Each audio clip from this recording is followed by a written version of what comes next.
ঘড়ির কাঁটায় তখন অনেকটাই বেজে গেছে, নিশ্চয়ই তোমরা বুঝতে পারছো আমি এখন কোথায় আছি। সেটা নিশ্চয়ই আর তোমাদেরকে আলাদাভাবে জানাতে হবে না। আমি এখন আছি আমার বাবার বাড়িতে। আর বাবার বাড়িতে থাকলে তো নিজেকে কেমন যেন স্বাধীন স্বাধীন মনে হয় কি দুটো হাতের জায়গায় 4টে হাত আর দুটো পায়ের জায়গায় 6টা পা। আর সত্যি মনে হচ্ছে কতদিন পরে যে এত সকালবেলা ঘুম থেকে উঠলাম, সে আর বলার মতো না। যে এত তাড়াতাড়ি আমি ঘুম থেকে উঠেছি আমি নিজেই ভাবতে পারি না। আর সকালবেলা ঘুম থেকে উঠে চলে এসেছি আমি আমার দুদুমার সাথে দেখা করতে। আর আমার দুদুমা আজকে তোমাদের সাথে কিছু কথা বলবে। বলো আজকের থেকে এই চ্যানেলে লাইক কমেন্ট করে দেবে। আমি আমার দুদুমার সাথে কথা বলছি আর এরই মধ্যে চলে এসেছে আমার বড় পিসিমণি। দেখো আমার বড় পিসিমণির সাথেও তোমাদের আলাপ করিয়ে দিলাম। আর এদিকে তো আমি দাঁত মাজা শুরু করে দিয়েছি আর এখন দাঁত মাজতে মাজতে যাব আমাদের বাড়ির সব থেকে ছোট সদস্যর সাথে দেখা করতে। দেখো আজকে ওর সাথে দেখা করতে গিয়ে আজকে আমি আমার বৌদির সাথে কতটা খুনসুটি করি সেটাই তোমাদের সাথে আজকে দেখাবো, আমাদের এরকম দুষ্টু মিষ্টির সম্পর্ক। তো এইদিকে আমি পাহাড় পর্বত সবকিছু পেরিয়ে চলে এসেছি আমার বৌদির সাথে ঝগড়া করতে। এই দেখো কে বলেছে তোকে আসতে? দেখো এরকম বৌদি কার কার আছে দেখো। আমি 7 সকালে আসলাম ব্রাশ করতে করতে আমাকে বলবে বস চা খা, আমাকে তাড়িয়ে দিচ্ছে। ঠিক আছে তাহলে দিয়েছি তোকে আজকে এক কাপ, আমি মনে রাখিস। দেখো দেখো দেখো তোমরাই বলো এরকম ঝগড়াটা বৌদি কার কার আছে?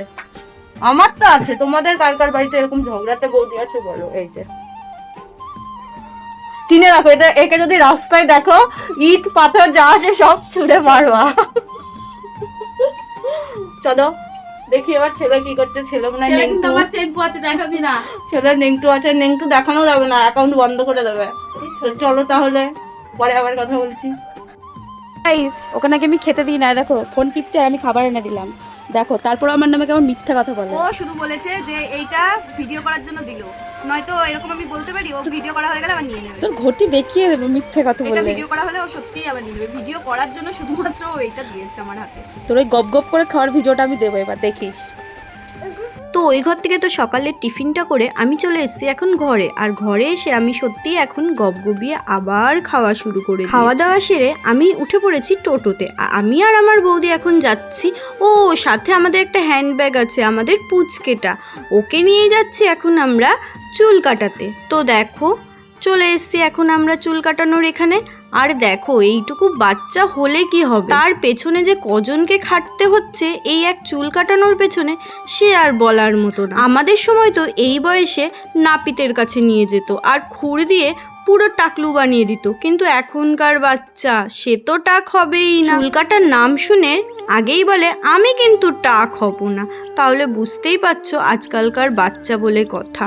তো আজকের ভিডিওটা বেশি লং করলাম না, কারণ প্রথম ভিডিও তোমাদের সাথে আজকে আমি শেয়ার করছি, অনেকটা লং ভিডিও। আশা করি তোমরা আরও ভিডিও পাবে আর আমাকে একটু হলেও সাপোর্ট করবে। টাটা।